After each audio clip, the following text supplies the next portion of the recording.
This is a sample of what you'll hear on this episode of Natural Health Matters. Part of this process is really teaching your body to become an efficient fat burner. So doing it right, doing it the right way by intermittent fasting and eating your meals in a compressed time window, which we'll go through, as we go on in this interview, actually teaches your body to burn fat more effectively and actually improves your overall metabolic rate and your hormone function in general.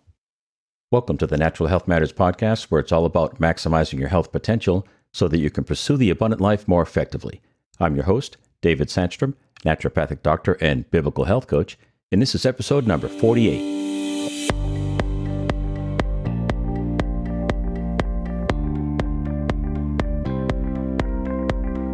This episode is brought to you by ButcherBox. ButcherBox delivers high-quality meats and seafood directly to your door. Check them out by going to my website, davidsandstrom.com/resources. Use my affiliate link by clicking on the ButcherBox logo, and right now they're offering my listeners, the Natural Nation, $30 off your first order. Today we're talking with Dr. David Jockers. He's written a great book. It's called The Fasting Transformation, and he's got some great insight to share. When I was going through this episode in the final production, I found myself with a pen and paper in hand taking notes because he was dropping so many value bombs that I didn't want to miss any of it. So you might want to consider taking notes yourself, because this is a really good episode. Out of all the interviews I've done, this one is a real standout. I've been following Dr. Jockers for years, and he's got a great website at drjockers.com, and he's got a super informative email newsletter, so you might want to check him out. So anyway, let's jump right into my interview with Dr. David Jockers. All right, today we're talking with Dr. David Jockers. He's the author of the book, The Fasting Transformation, a functional guide to burn fat, heal your body, and transform your life with intermittent and extended fasting. Dr. David Jockers is a doctor of natural medicine and runs one of the most popular natural health websites in drjockers.com. His work has been seen on popular media such as The Dr. Oz Show and Hallmark Home and Family. Dr. Jockers is the author of the best-selling book, The Keto Metabolic Breakthrough by Victory Belt Publishing, and The Fasting Transformation. He is a world-renowned expert in the area of ketosis, fasting, and functional nutrition. He's also the host of the popular Dr. Jockers Functional Nutrition podcast. Dr. Jockers lives in Canton, Georgia with his wife Angel and his twin boys, David and Joshua, and his daughter Joyful. Dr. Jockers, it's a pleasure to have you on the show. Well, thanks so much, David. I appreciate it. And so cool that we go to the same church, and we have a lot of similarities, teaching biblical health concepts and helping people get healthy naturally. Yeah, absolutely. I've been following your work for many years, and through a mutual friend, I found out that you attended our church. So I reached out to you, and that was really great to meet you the other day. Really, I think it's just great that we're both on the same team here, teaching people about how to expand the kingdom of God with holistic health. It's really Anyway, I'd like to share a quick story. I have a friend. He's a pilot friend of mine. I'm an airline pilot, by the way. Yeah. And we've been friends for about 35 years. And 2 years ago, he got diagnosed with colon cancer.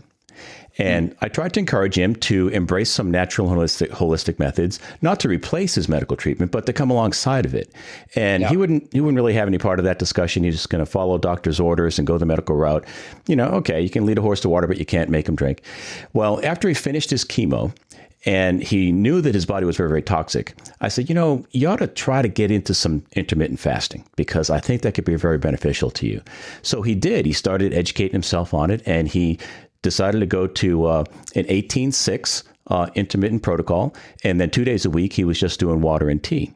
And he's been doing that for a couple of months now. And he has gone from full-blown diabetic at a fasting A1C of 12.0 down to non-diabetic of 5.9. Praise God. The pounds are melting off. He had peripheral neuropathy. He couldn't feel his feet. And now the doctor told him that was for life.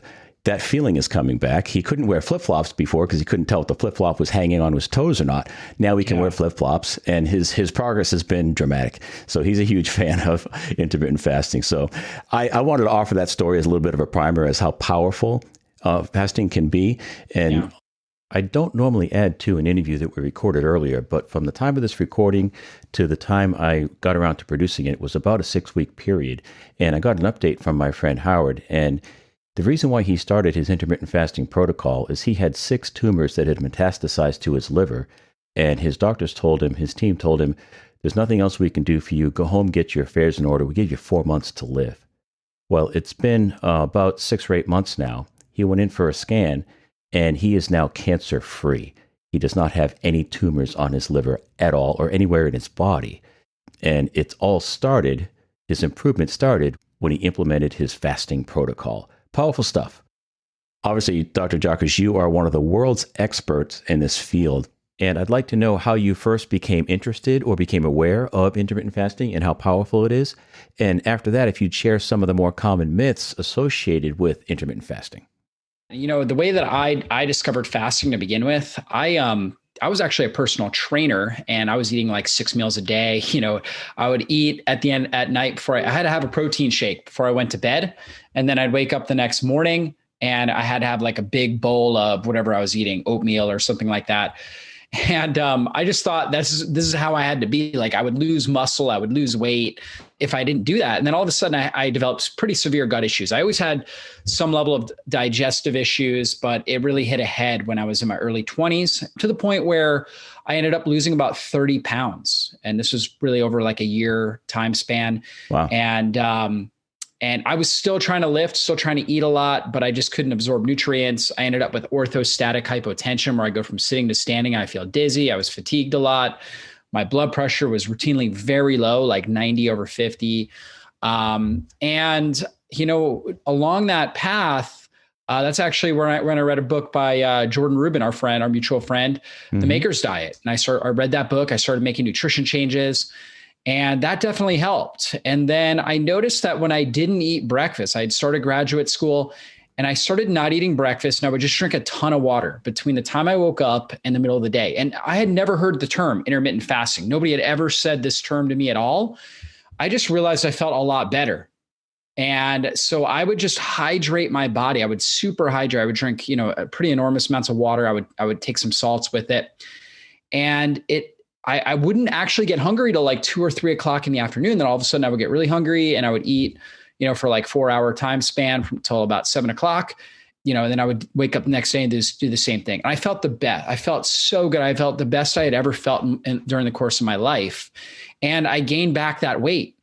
And I was telling everybody was like they just saw this metamorphosis in me. They were like, what are you doing? I used to tell people, I drink a gallon of water between the time I wake up and noon, right? And I thought it was the water. But, later I realized, wow, it's actually this process we call intermittent fasting, where I was actually restricting my feeding windows to a certain period of time during the day. And because of that, my body was actually getting very energy efficient, very metabolically flexible, really reduced inflammation, allowed my gut to heal, and I was able to get my health back.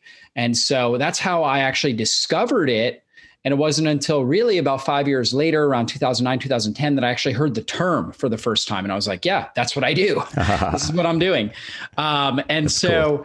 Really with that, one of the biggest myths is just what I talked about, is this idea that if we don't eat every few hours, we're just going to waste away. And for some people, they want to lose weight. For me, I've never tried to lose weight ever in my life. I'm an ectomorph. I have thin shoulders. I'm very lean, very low body fat. So I've never tried to lose weight. And yet fasting is really has been literally a lifesaver for me. I have no idea where I'd be in my life. I'd probably be in a hospital somewhere, if even alive, if I didn't discover this. Just literally saved my life. And on top of that, it's allowed me to perform at my highest level in business. Now I'm 39. I'm stronger and I have better endurance. I recover better, less inflammation in my body than I did in my early 20s. I feel better than ever. And I'm only eating typically once or twice a day. And I feel that good. That is really incredible. And I'd like to take just a moment here to restate what you just said for the Natural Nation. He's been fasting and he has more energy. He performs better at the gym, more strength, more mental clarity. And if you've never experienced the benefits of fasting, that sounds so counterintuitive, right? But it's true. It really is true. So share some more. Yeah, for sure. Well, that's obviously the number one thing, is that you're going to waste away. Number two is that it slows down your metabolism. This idea that, if you are trying to lose weight and you fast, then your body's going to go into starvation mode. You're not going to be able to lose weight. Now, that's kind of a half truth. The half truth is this, is that if you are on a low calorie diet, So if you're eating, the average person, they say needs about 2,000 calories a day. So if you're eating 1,200 calories a day, every day for, a long period of time, and you're doing it in a way where you're kind of snacking or grazing throughout the day, it definitely can have a negative effect on your metabolism. All right. So that's not what I recommend. However, what I recommend is feast famine cycling. And when we eat, we feast. And this is really ancestral. So when our ancestors had a great harvest or they killed an animal, they didn't have refrigeration. They didn't have pantries. The shelf life of their food was a lot less. And so that when they had food, they ate, and they ate abundantly. They ate till, they were fully satiated. Right. They weren't trying to just, I'm only going to have 300 calories now, and then, I'll save this. They weren't counting calories. They were eat till they're fully satiated. This is really part of our genetic blueprint. But then they would go periods of time, whether it was, throughout the course of a day or sometimes multiple days, where they didn't have access to food, or at least not much food. And so because of that, our body actually is really good at this sort of feast famine cycling. And when you do that, when you do eat, you feast, that actually stimulates your metabolism. Believe it or not, actually intermittent fasting actually releases certain hormones like cortisol and norepinephrine, things like that, that actually help with fat burning, believe it or not. We hear bad things about cortisol, and, certainly we need balance when it comes to cortisol. It's a stress hormone.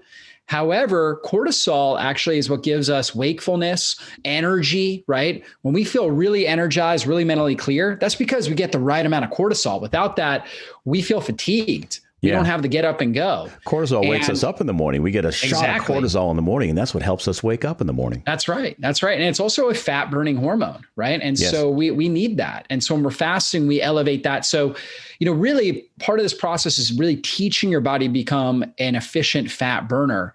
So doing it right, doing it the right way by intermittent fasting and eating your meals in a compressed time window, which we'll go through, as we go on in this interview, actually teaches your body to burn fat more effectively, and actually improves your overall metabolic rate and your hormone function in general.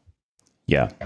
Well, most people will get their energy from carbohydrate because it's a simpler metabolic process for the body to convert carbs into energy.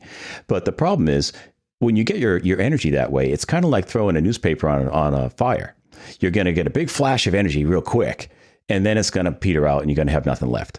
And your body is far more efficient at metabolizing fat over the long haul. So when you're burning fat for energy, you have sustained energy throughout the day. You don't get the sinking feeling at 3 p.m. And you need another cup of coffee if you're a fat burner. Is that correct? Absolutely. Plus, fat is actually a much cleaner fuel. What I mean by that is, when we burn sugar or glucose, we produce a lot of metabolic waste, free radicals that trigger oxidative stress. So you think about it like a car with really bad gas mileage and really bad carbon emissions, right? Not good for the environment. Whereas fat it's very energy efficient. We can produce a lot of energy from a gram of fat. And then on top of that, it produces a lot less metabolic waste. So it's much more efficient. So you get better gas mileage and less exhaust, less carbon emissions, right? So that's really what we're looking for. And then, basically just about all the cells of our body can utilize fatty acids for energy, but the brain cells cannot. And so that's why the body will actually, when we're doing intermittent fasting, or when we teach the body how to become a great fat burner, the body will take fatty acids, bring them to the liver, and convert them into a water-soluble molecule called ketones. And ketones are able to cross the blood-brain barrier, and they're an incredible fuel source for the brain. When we think about things like depression, anxiety, brain fog, irritability, things like that, these are all conditions of brain inflammation. And when those things, when we have that on a chronic basis when we're younger, it leads to neurodegeneration, things like dementia, Alzheimer's, Parkinson's. So these are long-term states of brain inflammation. When we get ketones up in the brain, it turns off inflammatory signals. There's actually something called the neuroinflammasome, which is a group of receptors in the brain that amplify the message of inflammation. It's like a big siren for the whole city. Instead of one police officer chasing one criminal, when you get the siren going off in the city, you've got all these different police officers looking everywhere trying to find criminals. And so it's kind of what happens in our brain. So when we get ketones elevated in the brain, it actually turns that off. So it turns off this inflammatory signal. it also turns on genes that that promote longevity and promote optimal brain function. So it's a really, really good state to be in for the brain. So somebody like myself, who's very, very lean, one of the reasons why I practice intermittent fasting is because I want lower levels of inflammation in my body and especially in my brain, so I can really think sharply and clearly, have phenomenal energy, be more creative and more productive. I'm not looking to lose weight, which many people are, and that's great. I'm looking for high level performance, and intermittent fasting turns on these ketones and really allows me to be able to perform at my best. That's terrific. That's great stuff. I was first introduced to fasting about 20 years ago. And a lot like you, I did it and I didn't realize what I was actually doing, what the benefits I was doing for my body. I did it for a spiritual breakthrough. I had a spiritual mentor of mine. I needed something. We had 2 houses up for sale for a year. And I was telling him, I really need to get rid of one of these houses. You 2 mortgages just burying us. He said, have you ever tried fasting, Dave? I said, well, no, never even considered it. He said, when I need a breakthrough, that's what I do. So I did a 3-day fast. And the day after I finished that fast, we had a contract on the next house. So it was a great spiritual breakthrough. Yeah, praise God for that. But I mean, that's a good reason for doing fasting. But the secondary benefit is all these physical benefits. Mental clarity is one of them. My wife, since that time, I've been doing a 3-day fast like every other month. And when I do that, my patience goes up, my irritability goes down. I have so much more mental clarity. My mood is improved dramatically. I just feel better. It's just something I just enjoyed doing. And I really didn't know why till I started reading books like yours, why all these good things were taking place. Yeah, it's amazing what happens. You see, the body is either going to be in a building state or a cleansing and healing state. And we need to balance between both, right? For kids, for young kids or pregnant women, they need to be building a lot, right? They need to spend a lot of their time in a building stage. But for adults, we really don't need to spend as much time in a state of building. And so from the time you wake up in the morning, I should say from your first meal, right? The time between your first meal of the day and your last meal of the day, we call that the building stage, right? Where you're turning on hormones like insulin. And insulin is a fat storage hormone, but it's actually a life-saving hormone because it takes sugar out of the bloodstream and puts it into the cells. And we know that chronically elevated blood sugar, like people that are diabetic, insulin-resistant diabetics, that when their blood sugar goes up and they can't clear the bloodstream of the sugar actually binds to proteins and actually creates sticky proteins, which create free radical stress. So they actually create rampant amounts of damage to the blood vessels, to the kidneys, to the nerves. That's where people get peripheral neuropathy, like your friend did, kidney failure, heart failure, right? So because of that, insulin has a really critical job. It needs to clear that bloodstream, get the sugar out, get it into the cells. But while it's doing that, while insulin is elevated in our bloodstream, it's also turning on cell reproduction. So it tells the cells reproduce, right? Split, divide. It also tells the body store fat. It turns off our ability to burn fat and we start to store fat. Okay. And then on top of that, it's also needed to build hormones, which, like, for example, to convert thyroid hormone, T4 to T3, which is actually a very important thing that we need to build sex hormones. We need a certain amount of insulin. And so there are, positive things to insulin, but also, negative things as well. And so basically, when we are triggering a lot of insulin, right, throughout the day, we're going to end up storing more fat. Our cells are going to become more resistant to it. We're going to end up with more problems. So we only want to trigger it for a certain period of time. So the building stage, again, is the time between the first meal and the last meal. The time between our last meal and our first meal the next day is what we call our cleansing or fasting stage, right? And that's when we heal and rebuild. So when insulin goes down, now it turns on our ability to burn fat for fuel, but also our cells still need proteins. They need amino acids to be able to produce enzymes and different things like that. So if we're not getting it from the diet, what we actually do is we break down damaged proteins within our cells. And this is a really cool process called autophagy. And there was a Japanese researcher that won the Nobel Prize for his award-winning research on autophagy in 2016. And so autophagy means self-eating. So it's this process where basically the cells will produce a certain enzyme called a lysozyme that will actually break down older damaged organelles. So within our cell, we have organs, right? Just like we have organs in our body, like our heart and our lungs. Within the cell, the organs are called mitochondria. You may have heard of that. That's actually what produces all the energy within the cells, the mitochondria. It's like the furnace of the cell. We also have other things, the Golgi apparatus, endoplasmic reticulum, things like that. These things are all protein based. And so we need to break these things down when they become damaged. Particularly the mitochondria is the most susceptible to damage. It's constantly producing energy. And as a byproduct of that, it's rusting or in a sense, oxidizing. And so we don't want all these older, damaged, rusted out mitochondria within our cells. When we have old mitochondria within our cells, the cells don't function right. In fact, we call them senescent cells, or they're these really old cells that are dysfunctional, that really aren't serving our body and allowing us to have great energy and great health. If you're feeling really fatigued throughout the course of the day, if you have brain fog on a regular basis, if you have chronic inflammatory conditions, you really have an overload of these senescent cells. And we need to get rid of those. We need to either destroy those cells, or we need to rebuild them from the inside. And so the autophagy process takes these senescent organelles like the mitochondria and actually eats it and uses the raw materials to produce newer, healthier, stronger mitochondria. So they get recycled. That's right, recycles it. And these young, healthy mitochondria give the cell more stress resilience. They allow the cell to function at a much higher level. They're able to burn fat very effectively for fuel. And, they're the kind of cells that really give us the ability to adapt to stress more effectively. And that's really what we want. So we want a lot of healthy cells with healthy mitochondria. Man, that's got huge implications. And in fact, that sounds a little bit like the proverbial fountain of youth. I mean, it really is. Yeah, absolutely. This is a process that will keep us young and healthy. And that's why I tell people all the time, fasting is really the most ancient, inexpensive, and powerful healing strategy known to mankind. There's many things we could talk about, and that I'm sure you talk about on your podcast, many different nutrition, supplement strategies, all different types of, interventions that you can do to help improve your health. But fasting really is something that's been done since the beginning of mankind. Basically, all of our ancestors have done it. It doesn't cost us anything, obviously, right? We're not buying anything. The research is coming out every single day showing just how absolutely powerful it is.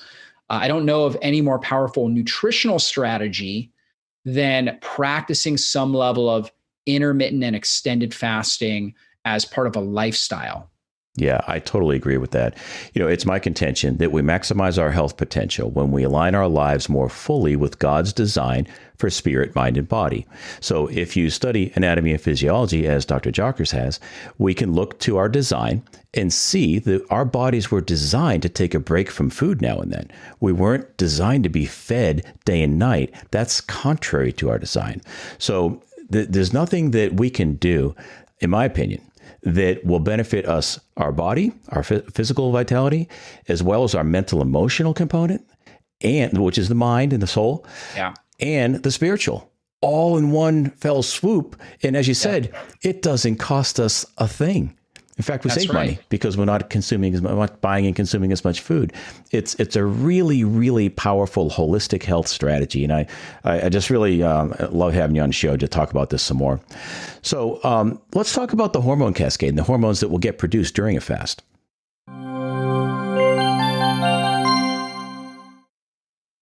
This episode is brought to you by ButcherBox. One of the great things about fasting is that it helps us get over our junk food cravings. When we consume 0 calories for a period of time, our bodies will naturally be craving quality nutrients. The potato chips and the cookies just won't have the appeal that they used to. When you break your fast, you'll have a much stronger desire to consume quality food. But where do we turn? One of the resources I love is ButcherBox. ButcherBox delivers high-quality meats and seafood directly to your door with a monthly subscription. They have grass-fed and grass-finished beef, sustainably raised pork, and wild-caught seafood. Believe me, you'll taste and feel a difference with these quality products. I generally don't like monthly subscriptions, but ButcherBox I love. You choose the size and frequency of your box, and you can easily go online and make changes if you want to. I created a default box, and I sometimes make changes to my box before it gets shipped. I usually find myself adding a few items to the minimum size order. Check them out by going to my website, davidsandstrom.com/resources. Use my affiliate link by clicking on the ButcherBox logo, and right now they're offering my listeners, the Natural Nation, $30 off your first order. Now let's get back to the show. So let's talk about the hormone cascade and the hormones that will get produced during a fast. Yeah, for sure. So when we fast, we actually elevate growth hormone. Growth hormone is what's called the quintessential anti-aging hormone. You may have heard of like celebrities getting growth hormone injections, things like that. Now, I don't recommend the injections. However, your body naturally produces this, and your body has its own checks and balance system. And so when we're fasting, growth hormone goes up. And what that actually does is that actually helps turn on fat burning. It helps preserve lean body tissue. And this is really important to understand. A lot of people think when you start to fast, you're going to break down your muscle tissue. Okay. And on a daily intermittent fasting schedule, for example, like today, I'll eat 2 meals. Yesterday, I only ate 1. So every Wednesday, I just eat 1 meal. And then the other days, I eat 2 meals. So I actually worked out today. I was fasted 21 hours, worked out intensely with weights. I felt absolutely amazing, super strong, no reduction in strength. If anything, I actually felt stronger when I have like a deep fast like that, and I'm doing strength training. And that's because of this growth hormone elevation. And also on top of that, I had elevated levels of certain stress hormones like adrenaline, things like that. And that's key because our ancestors, when they would go periods of time without food, they need to have heightened awareness, right? They need to have great strength. They need to have energy so they could go out and kill something or find food somewhere.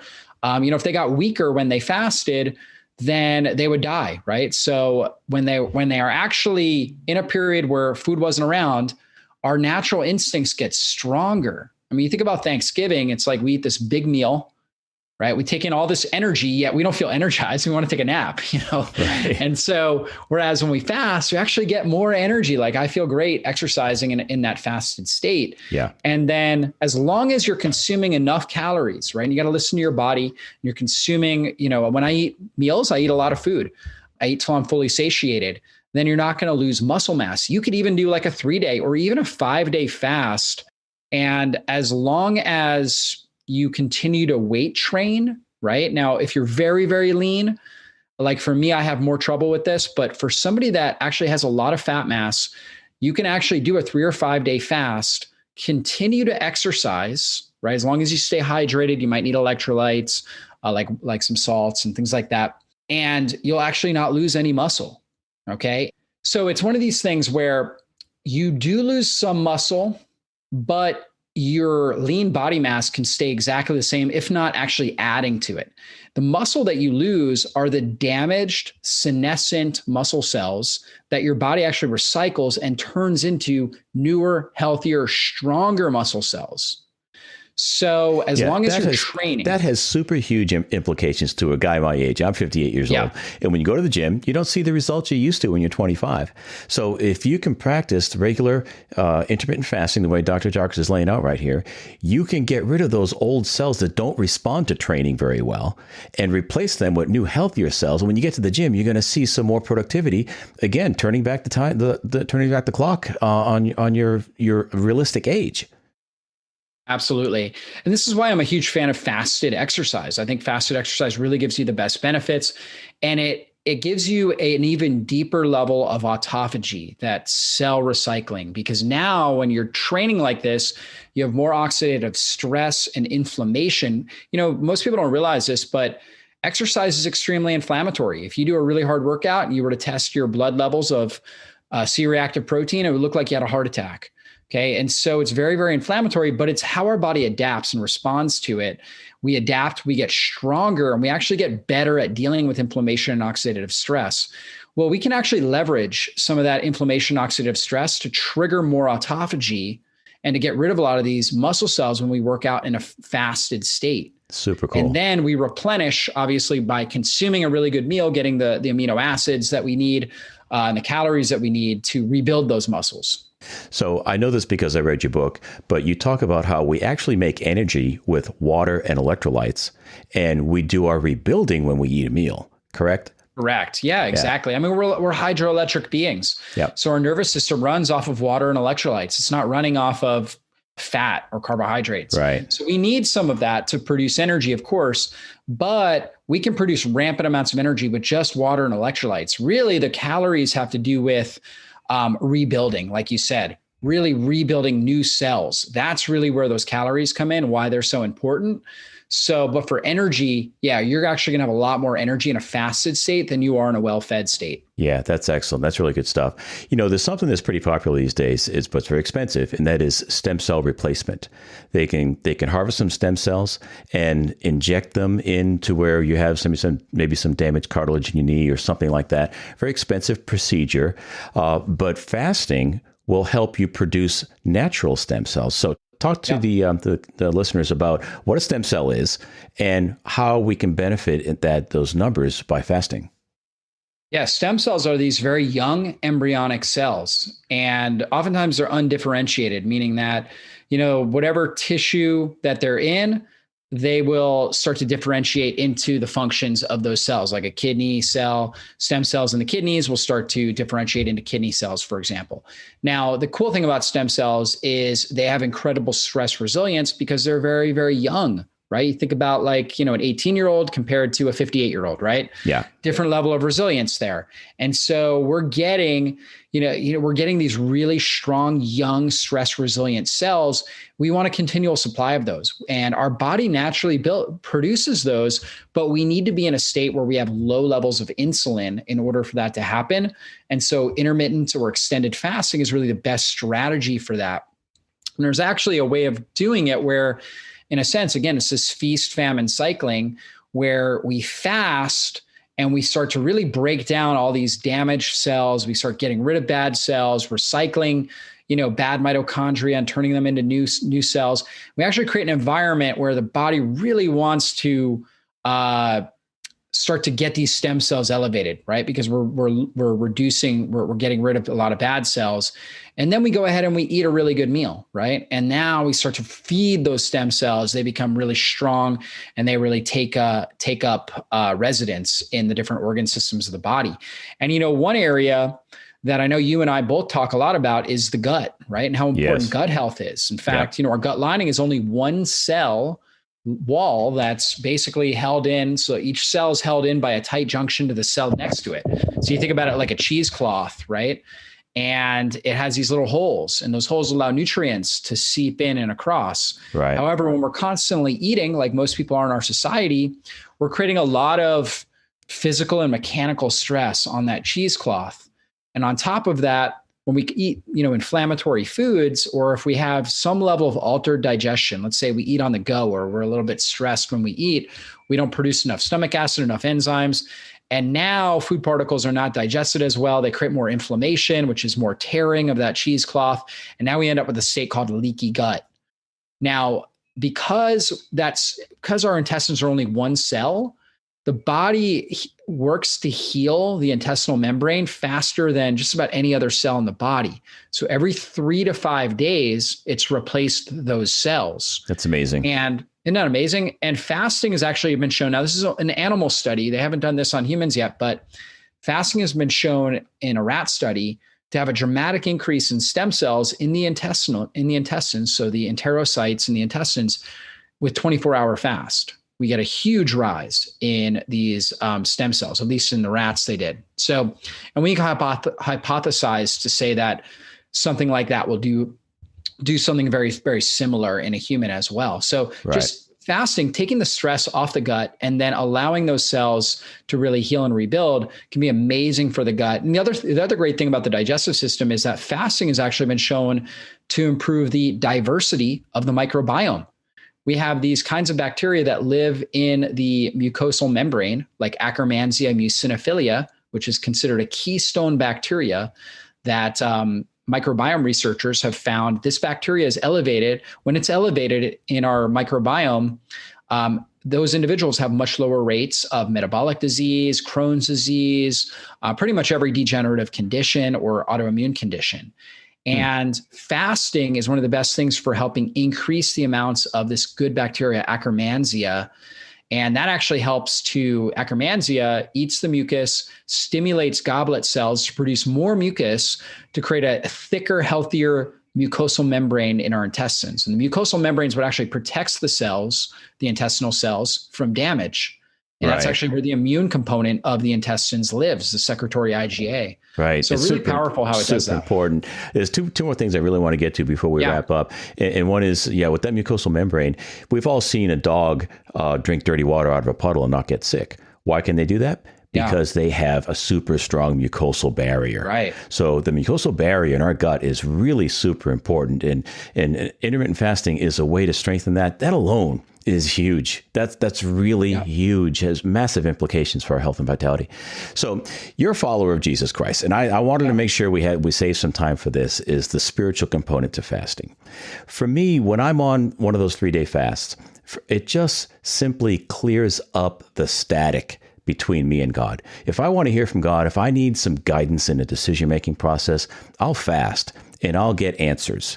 And it's been such a blessing for me to be able to do that. So can you talk to me a little bit about the spiritual component? This is, for me, if we get the spiritual right, the rest of our lives tend to fall into place.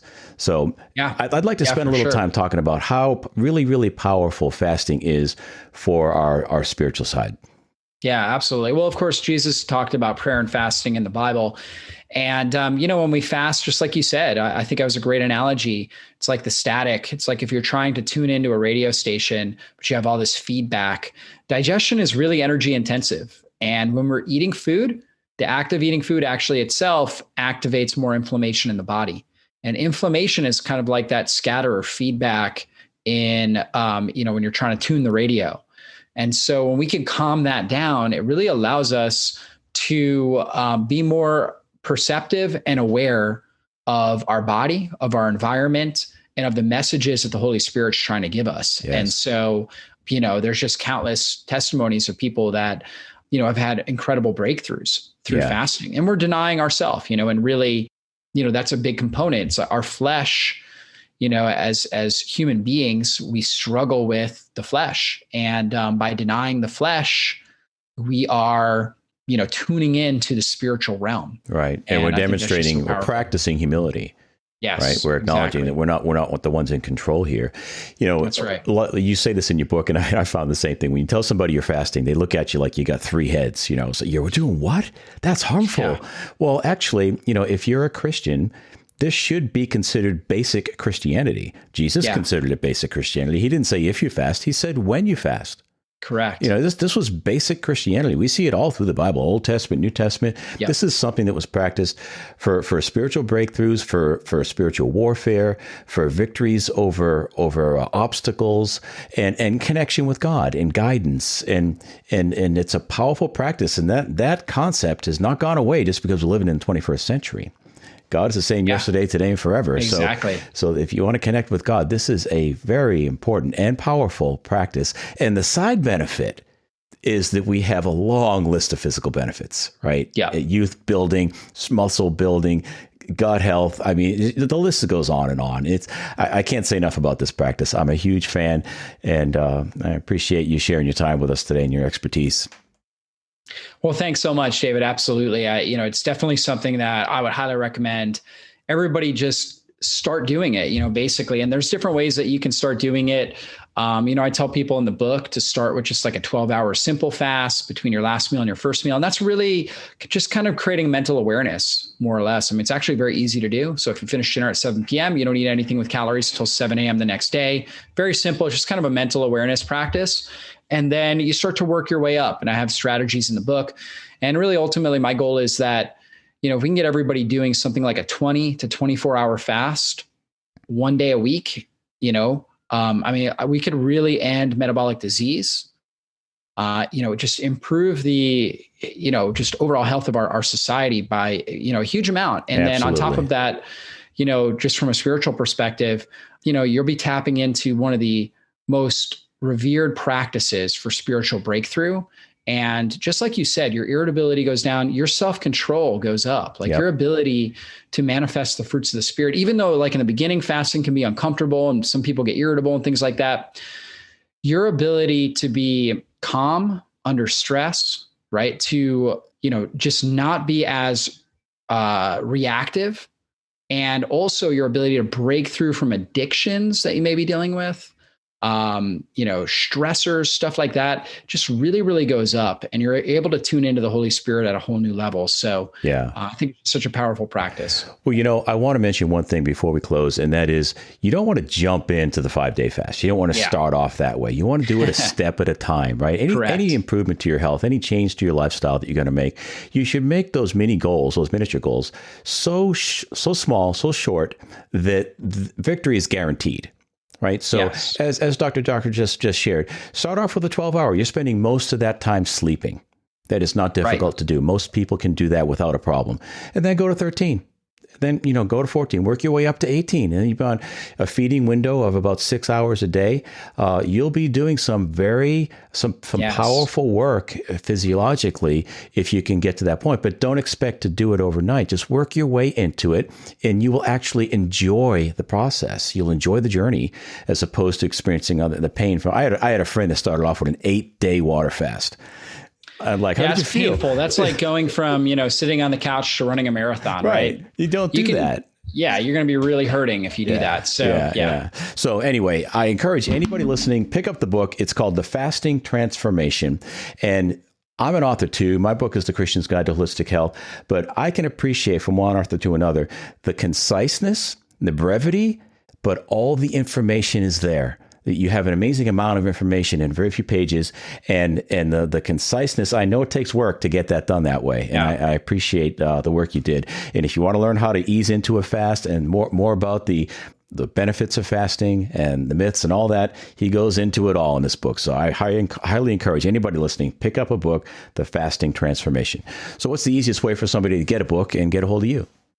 For sure. Well, you can find it on Amazon, The Fasting Transformation. And you can find me at drjockers.com. And of course, I'm on YouTube, Facebook, Instagram, all the different social media channels. All right. Very good. And I want to mention Dr. Jockers always has a free gift that he gives away every month. Yeah. So you can go, what's the website? What's the URL for that one, Dr. Jockers? Well, you can go to drjockers.com. And then we also have, I think it's drjockersgift.com. I can't remember exactly that website. But I just listened to one of your podcasts this morning. One of my podcasts. I'm pretty sure it's Dr. Jockers Gift. Yeah, I think so. You'll have that monthly gift on there. So anyway, if you go to his website, you'll find it. Well, thank you so much. God bless you, Dr. Jockers. I appreciate you sharing your expertise and your time. Thank you so much. It's an honor and a privilege to be on with you. And I'll see you soon. All right. Be blessed. Well, I hope you enjoyed that conversation with Dr. David Jockers. He is a wealth of information. He dropped a lot of value bombs, and this was a very important episode, I believe, because fasting is one of the few things that we can do as far as our natural health lifestyle goes that will impact us physically, mentally, emotionally, and spiritually all at the same time. And the best part is it's free. It doesn't cost us a nickel. So it's a huge concept, and I encourage you to listen to this episode a second time. And if you enjoyed it, tell your friends about it. You can click on the social share button on the website at davidsandstrom.com. This is episode number 48. For more, go to davidsandstrom.com. In the show notes for each episode, you'll find links to all the resources that were mentioned, as well as a full transcript with timestamps that you can download for free. In addition, I always include a content upgrade with each show, which is a free download that is designed to help you go deeper with that subject. Once again, thank you for listening, and I'll talk with you next week. Be blessed.